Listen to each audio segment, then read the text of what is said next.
Nullification is the rightful remedy for all unconstitutional acts, all usurpations of power. That's how Thomas Jefferson put it, but he was far from alone. In this episode, I've got the essential introduction to nullification with 5 core principles that make up its foundation. And this is absolutely crucial stuff if we're ever going to get back on a path to the Constitution and liberty. But first of all, before getting to that, welcome and thank you for joining me here on the path to liberty. My name is Michael Bolden with the 10th Amendment Center, and this is the show for Wednesday, February 26th, 2025. And let's get right to it. The 5 core principles that make up the foundation for nullification. Starting first, power comes from the people, and government is merely their agent. Here's how George Mason put it in 1776, a pretty important year in American history. He said, all power is vested in, and consequently derived from, the people. Magistrates are their trustees and servants, and at all times amenable to them. And this principle was really widely understood and accepted and known as a leading principle of the American Revolution, but it was also brought forward to the Constitution. It was explained by many. I think James Wilson did it best in the Pennsylvania Ratifying Convention. He said the truth is that in our governments, the supreme, absolute, and uncontrollable power remains in the people.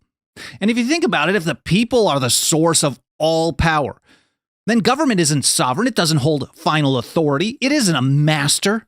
It's a servant. It's an agent. Again, to reiterate this from St. George Tucker, he said, it being one of the great fundamental principles of the American governments that the people are sovereign, and those who administer the government, their agents and servants, not their kings and masters.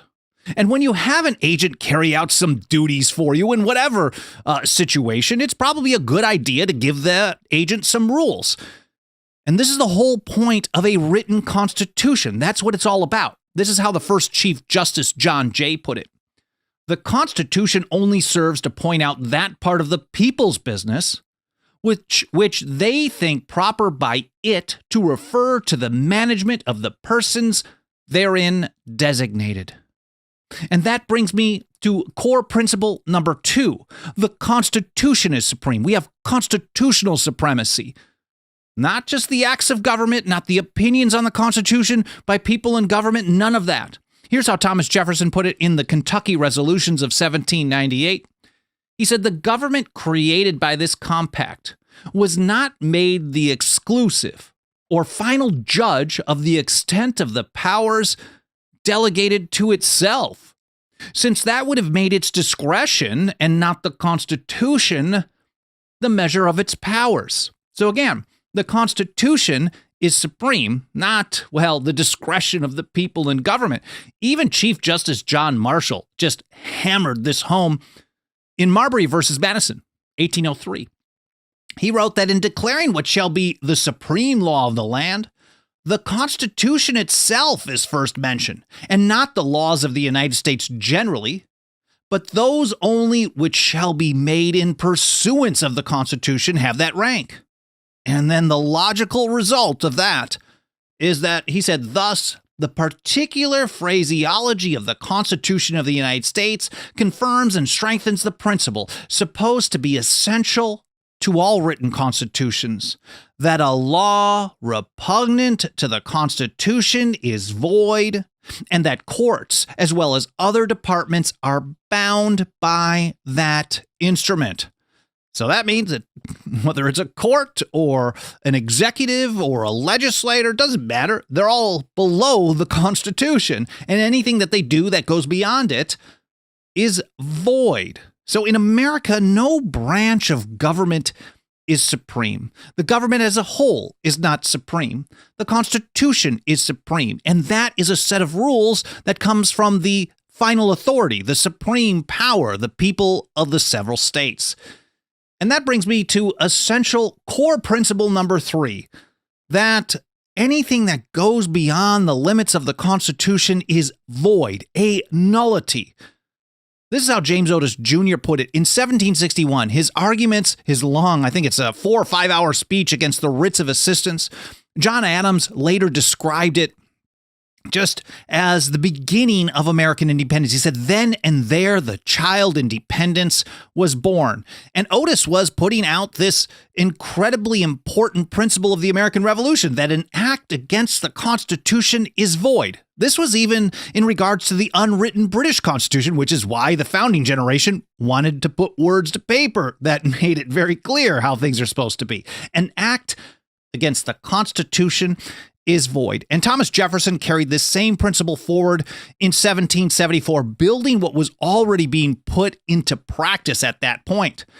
So in his summary view of the rights of British America, he went through a long list of all kinds of stuff that the British Parliament had imposed on the Americans for a long, long time, well before the Stamp Act, and the problems with it. And then he went with this. He said, but that we do not point out to His Majesty the injustice of these acts with intent to rest on that principle, the cause of their nullity, but to show that experience confirms the propriety of those political principles which exempt us from the jurisdiction of the British Parliament. The true ground on which we declare these acts void is that the British Parliament has no right to exercise authority over us. Again, when they go beyond the limits of what they're authorized to do, it's a nullity. And it is void. And even Alexander Hamilton reiterated this same type of a principle in Federalist number 78 in May of 1788. He said there is, in fact, he was even more emphatic about it. He said there is no position which depends on clearer principles than that every act of a delegated authority, contrary to the tenor of the commission under which it is exercised, is void. No legislative act, therefore, contrary to the Constitution, can be valid. But wait, there's more. To deny this, he wrote, would be to affirm that the deputy is greater than his principal, that the servant is above his master, that the representatives of the people are superior to the people themselves, that men acting by virtue of powers may do not only what their powers do not authorize, but what they forbid. Man, that is pretty good stuff. Here, back to St. George Tucker. This is from his view of the Constitution of the United States. He reiterates this same principle. He said, acts of Congress to be binding must be made pursuant to the Constitution. Otherwise, they are not laws, but a mere nullity, or what is worse, acts of usurpation. And Thomas Jefferson reiterated again the same principle in his Kentucky Resolutions of 1798. This is literally in the first paragraph. He said, whensoever the general government assumes undelegated powers, its acts are unauthoritative, void, and of no force. Now keep in mind, words on paper don't enforce themselves. They never did, and they never will. So merely saying to government people, hey, there's this Constitution here, and you're going beyond it, and so therefore it's void and a nullity, isn't really going to do a great job at stopping them from doing the stuff that they want to do anyway. It's not enough. It's not even close. Here's how Hamilton put it in Federalist number 33, discussing the Supremacy Clause. He said, but it will not follow from this doctrine that acts of the large society, which are not pursuant to its constitutional powers, but which are invasions of the residuary authorities of the smaller societies, will become the supreme law of the land. These will be merely acts of usurpation and will deserve to be treated as such. That is such an important part of the entire structure of the system. And how do you treat an act of usurpation as such? For that, I think we got to go even further back, all the way back to Algernon Sidney's Discourses Concerning Government, his book that he wrote around 1680, and he was put to death for writing it not even publishing it by the British. And he was considered a hero to the American revolutionaries, a martyr for liberty. He was actually one of the most influential writers for the American revolutionaries. Thomas Jefferson specifically cited Sidney as part of the foundation for what he wrote in the Declaration of Independence. But here's how Sidney put it. That which is not just is not law, and that which is not law ought not to be obeyed. And when you're thinking about a constitutional system, anything beyond the limits of the Constitution is a usurpation of power. It's a theft of power, and that is unjust. And therefore, it is not law, and it ought not to be obeyed. So this goes all the way back to the late 17th century and even further back than that. And Patrick Henry sure followed these principles with his 1765 resolutions against the hated Stamp Act. He first made the case that this internal tax was illegal, unconstitutional, and unjust. And because of that, as a result, he said the inhabitants of this colony are not bound to yield obedience to any law or ordinance whatever designed to impose any taxation whatsoever upon them, other than the laws or ordinances of the General Assembly aforesaid. TLDR, for Patrick Henry, these internal taxes could only be passed by the members of the Assembly in Virginia. Anything from Parliament, illegal, unconstitutional, unjust. And this describes the fourth essential principle underlying nullification, that when they go beyond the limits of the Constitution, it's void. But it doesn't get void by saying so. It requires the people to refuse to comply. And we see this all throughout the American Revolution, this type of attitude and this type of language here, for example, in response to the coercive acts in 1774 and quite a bit more than that. The First Continental Congress passed a set of declaration and resolves in October where they went through a whole list of unconstitutional stuff from Parliament. And then they summed it up with this. To these grievous acts and measures, Americans cannot submit. When you have a bunch of grievous acts and measures that go beyond the Constitution, where government is exercising what's called arbitrary power, that's one of the so-called grievances in the Declaration of Independence. They're technically injuries and usurpations or abuses and usurpations. We call them grievances for some reason today. You cannot submit to them because, as so many of the founding generation, the old revolutionaries told us, specifically John Dickinson and many others, when you comply with something that they aren't supposed to do, you establish the detestable precedent, and government will keep building upon it. If everyone complies with an unconstitutional act, government has almost zero reason to get rid of it ever, and they're always going to continue expanding on their own power. And that brings me to the fifth and last core or essential principle that makes up the foundation for nullification. It's not just a good idea to nullify, it's duty. Now back to St. George Tucker. I want to reiterate part of this. He said that when acts of Congress to be binding must be made pursuant to the Constitution. Otherwise, they are not laws, but a mere nullity, or what is worse, acts of usurpation. And so then when you get that, what do? He said the people are not only not bound by them, just like Patrick Henry and others said, but the several departments and officers of the governments, both federal and state, are bound by oath to oppose them. It's duty for anyone who takes an oath to the Constitution.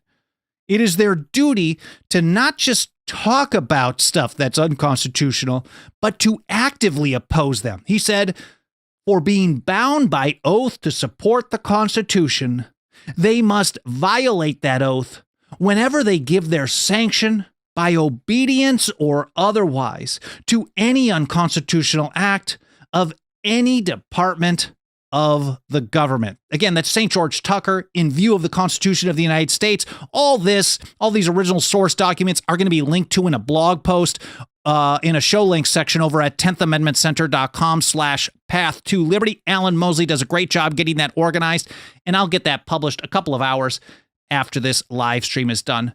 Let's move forward to James Madison in his Virginia resolutions against the Hated Alien and Sedition Acts of 1798, talking about duty of the states. And he later explained when he's talking about the states, he's talking about the states in their highest sovereign capacity, meaning the people of the several states. Now, if the people can convince their state governments to do the right thing, that's great. But if not, the people of the several states, again, they hold all final, supreme, and uncontrollable power. And here's how Madison put it. In case of a deliberate, palpable, and dangerous exercise of other powers not granted by the said compact, the states who are parties thereto have the right and are in duty bound to interpose for arresting the progress of the evil and for maintaining with their respective limits the authorities, rights, and liberties appertaining to them. The founding generation, far from perfect, they took the oath way more seriously than we do today. You hear a lot about duty to resist, duty to oppose, duty to stand for liberty, way more than anything today. Today, we're just told, the Constitution means what the judges tell us it means until they change their mind, and everyone seems to take an oath to the opinion of judges, not to the Constitution. And if you really take an oath seriously, just like St. George Tucker put it, just like James Madison put it, we're bound by oath to oppose them at every turn possible. Here's how Samuel Adams put it in 1771. The liberties of our country, the freedom of our civil constitution are worth defending at all hazards, and it is our duty to defend them against all attacks. And Thomas Jefferson summed it up like this in his draft for the Kentucky Resolutions of 1798. He said, where powers are assumed which have not been delegated, a nullification of the act is the rightful remedy. Notice it's not just a good idea, not something to try after everything fails, not something to think about later. It's the rightful remedy to all usurpations of power where powers are assumed which have not been delegated. Now, to wrap it up, nullification is built on these 5 essential core principles. First of all, power comes from the people, and government is merely their agent. The Constitution is supreme is number 2. Number 3, all acts outside the Constitution are void, whether anyone in government agrees with that take or not. 4, words on paper are not enough to get government to stop doing things that are outside the Constitution. It takes a refusal to comply by the people and even the states. And number 5, it's not just a right, but an absolute duty to nullify all usurpations of power by the government.